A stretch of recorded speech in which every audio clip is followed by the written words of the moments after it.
In 1960, in a country where gangster films were banned, the secret police made one. It was shot in Bucharest, on the orders of a communist government that called such stories capitalist filth. It had a planned heist, a getaway, a cast of criminals, and the criminals were real. The 6 people on camera reenacting the robbery step by step were the same 6 accused of carrying it out. By the time the film was finished, 5 of them had been executed. This is the most famous bank robbery in the history of communist Romania. Nearly 1.7 million lei, taken in under a minute in daylight from a state where private crime was barely supposed to exist.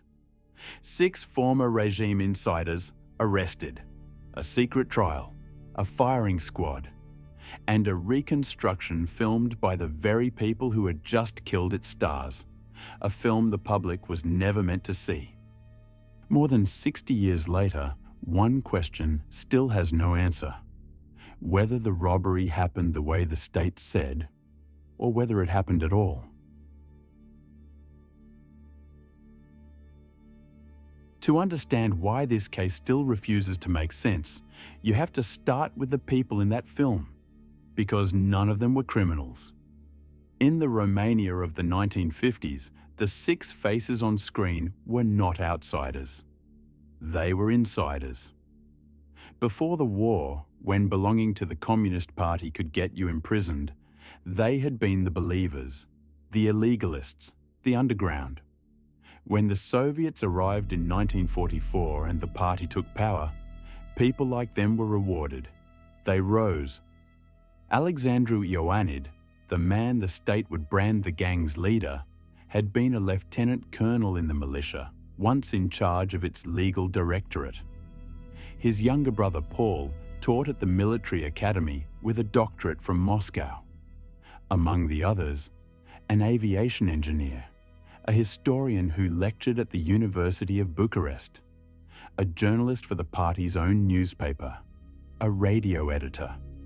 Educated, decorated, trusted. And every one of them, like the rest of the accused, was Jewish. That last detail is where the story turns, because by 1959, being a Jewish veteran of the party was no longer an asset. After Soviet troops withdrew in 1958, the regime began quietly purging its own, pushing Jewish and other minority officials out of the posts they had earned. These 6 were among them, one by one, between 1957 and 1959. And then there's the detail that should stop you. The accused ringleader, Alexandru Ioanid, was, by marriage, and not for much longer, the brother-in-law of the man whose secret police would arrest him, the Interior Minister, Alexandru Draghici. So here is the question the regime never wanted asked. Why would 6 decorated insiders, people the party had spent 15 years rewarding and was now in the middle of discarding, suddenly turn around and rob its bank? The story the state would tell goes like this. On a summer morning in late July 1959, a car belonging to the National Bank of the Romanian People's Republic was moving through Bucharest, carrying cash. As it passed through the Giulești district, it was ambushed.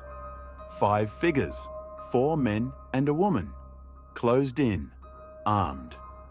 In less than a minute, they overpowered the bank's unarmed driver and his escort, seized the sacks of money, and were gone. The take was just over 1.5 million lei. In a planned economy where ordinary people almost never held real money, it was a staggering sum. The robbers scattered through the Cirel district, regrouped, and split the cash at a flat in Cotroceni. No alarm caught them in time. No one was hurt. For a few weeks, in a country that insisted crime like this could not even exist, 6 people had apparently pulled off a perfect robbery. But hold that picture loosely, and remember who is painting it.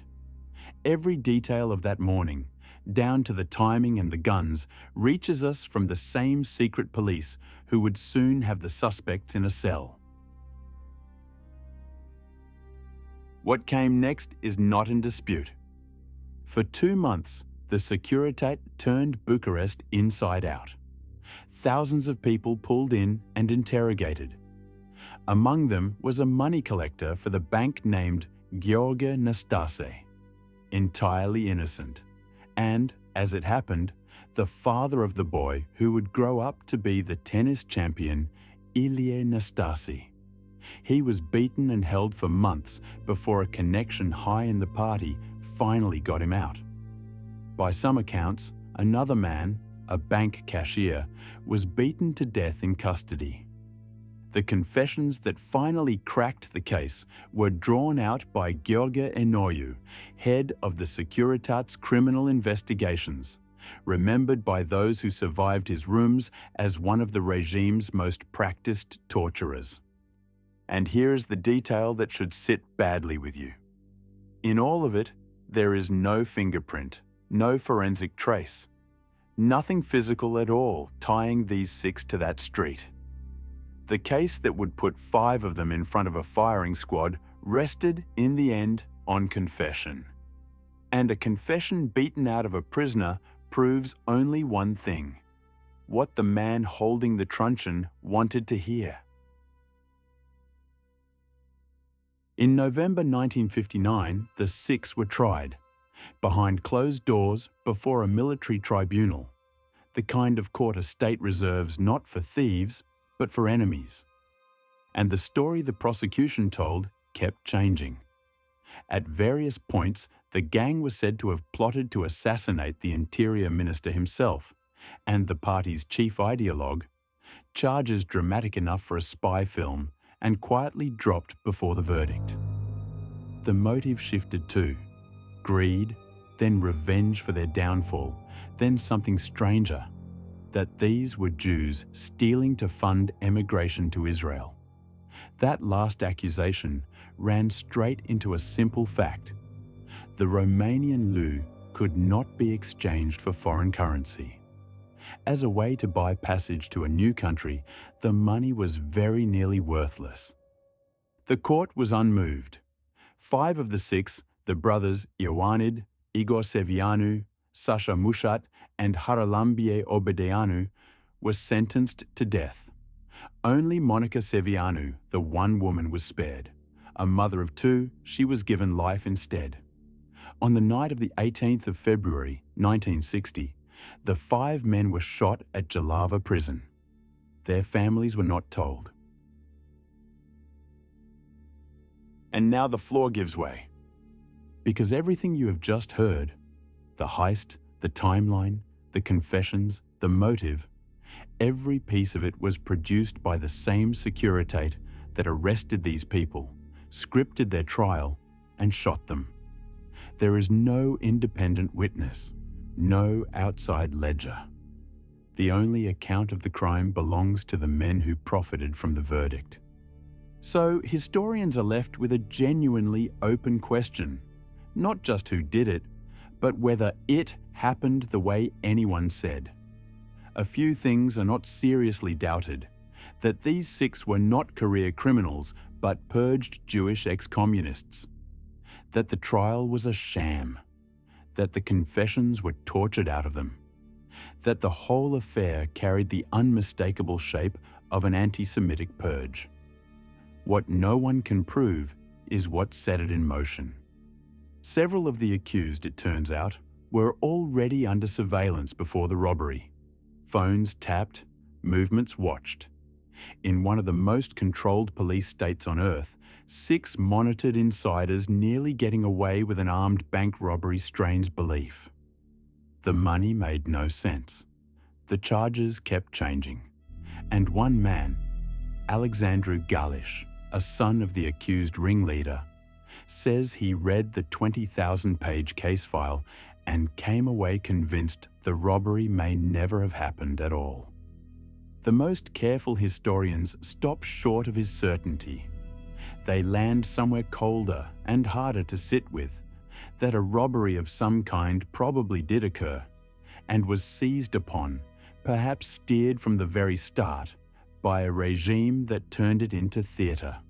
Which parts were real and which were built, the evidence can no longer tell us. The people who could answer are dead, and the only paper that survived was written by their killers. Which brings us back to the film. After the verdict, the state ordered a reconstruction and made the condemned star in it. The 6 were brought out to perform their own crime for the camera, to reenact the robbery, to sit through a staged confession, to play themselves. The Securitate dressed one of their apartments with imported furniture and paintings it never held, to make these fallen party men look like greedy bourgeois decadents. They were even handed invented professions so the film would not have to admit what they really were. And then there is the timing. The robbery, July 1959. The arrests, September. The trial, November. The executions, February 1960. The film was finished after that, which means that by the time it was done, 5 of the people on screen were already dead.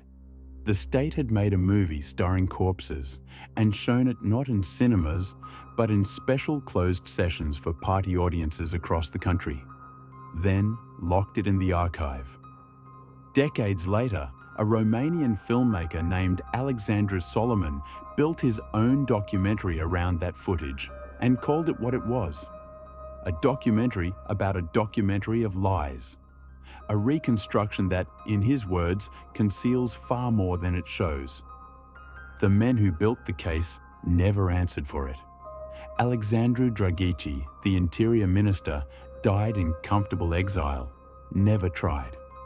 Gheorghe Enoiu, the interrogator, was referred for prosecution and died before it could begin. Monica Sevianu, the one who lived, was released, left for Israel, and died there in 1977. Years later, her own granddaughter, the filmmaker Irene Lustig, would go searching for the truth of what happened to her family. And this is what lingers. The only moving images that exist of these 6 people are the ones their killers forced them to perform. We don't have their voices. We have the regimes. 60 years on, the file is still mostly sealed. The questions Solomon asked, and Lustig asked, and the families still ask, have no clean answers, and maybe never will. What we're left with is the shape of what a regime does when it decides the truth is simply whatever it chooses to film. If you want more stories from the corners of Europe, the cameras usually skip. There are many, and almost none have been told the way they deserve. Subscribe, and I'll keep finding them.